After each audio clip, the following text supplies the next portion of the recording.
Ya Allah ya Rahman ya Rahim ya Karim, ya Allah ya Rahman ya Rahim ya Karim, la ilaha illallah Muhammadur Rasulullah, la ilaha illallah Muhammadur Rasulullah, ya Allah ya Rahman ya Rahim ya Karim, la ilaha illallah Muhammadur Rasulullah, ya Allah ya Rahman ya Rahim ya Karim.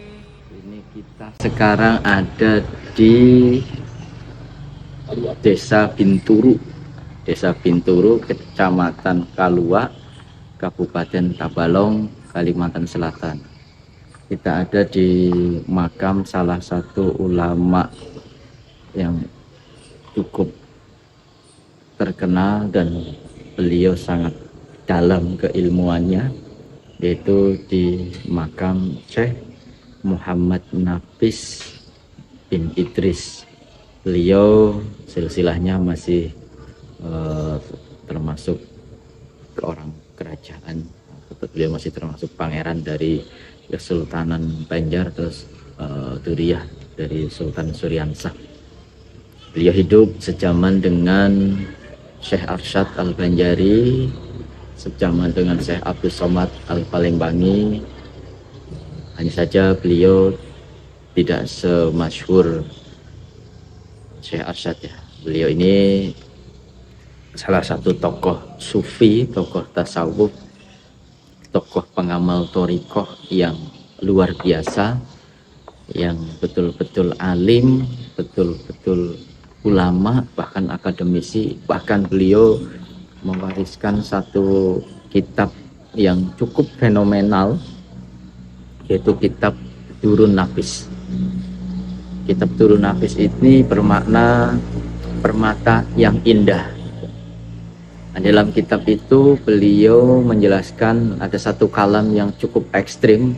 Beliau menyebutkan, janganlah kalian kalungkan permata kepada babi.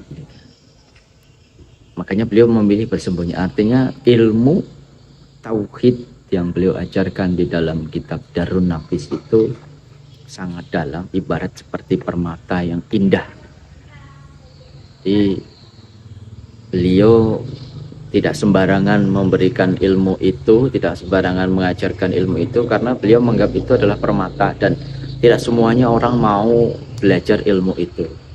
Maka bersyukur orang-orang yang diberikan kesempatan dan kemauan untuk belajar ilmu tauhid, ilmu thariqah, itu sangat luar biasa.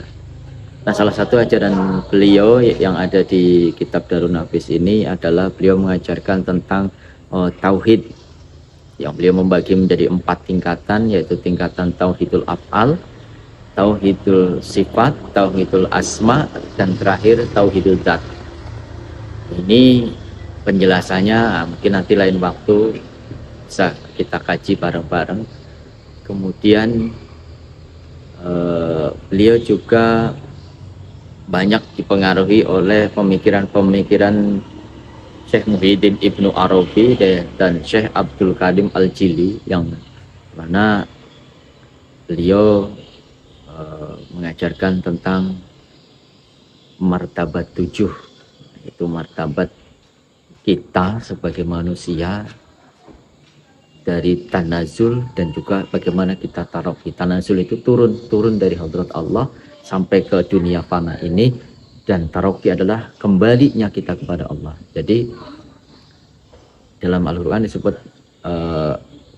bahwasanya laqad khalaqnal insana fi ahsani taqwim tsumma radadnahu asfala safilin. Inilah beliau mengajarkan tanazul itu turun, naiknya kembalinya kepada Allah itu tarofi.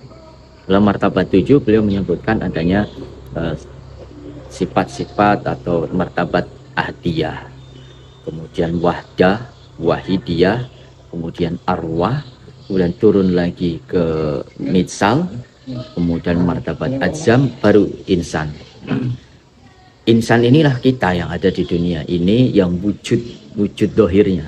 Nah, supaya kita bisa kembali lagi kepada Allah, maka kita harus taroki, naik, mendekatkan diri kepada Allah melewati 7 martabat tadi, yang turun dengan 7 lapis, naiknya pun harus menembus 7 lapis lagi. Jadi Isra Mi'raj itu ya seperti itu, turun kita perjalanan, kemudian Mi'raj kita naik kepada Allah, taroki dengan melewati, menembus 7 langit, 7 martabat yang ada dalam diri kita.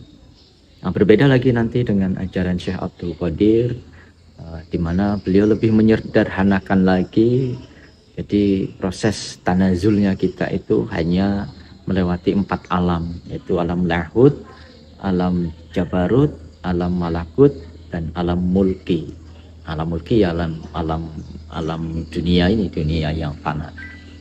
Jadi Syekh Abdul Qadir lebih menyederhanakan lagi. Nah, beliau ini tokoh sufi yang mengajarkan tentang martabat 7. Nah, salah satu yang luar biasa dari beliau itu, beliau adalah seorang sufi yang bermadhab Syafi'i, yang iktikadnya itu adalah Asy'ariyah Maturidiyah, yang mana fannya adalah merujuk kepada Junaidiyah.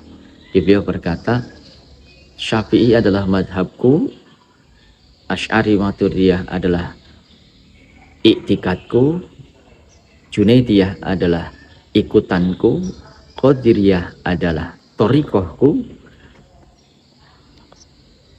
Satariyah adalah pakaianku, Naqsyabandiyah adalah amalanku, Samaniyah adalah minumanku.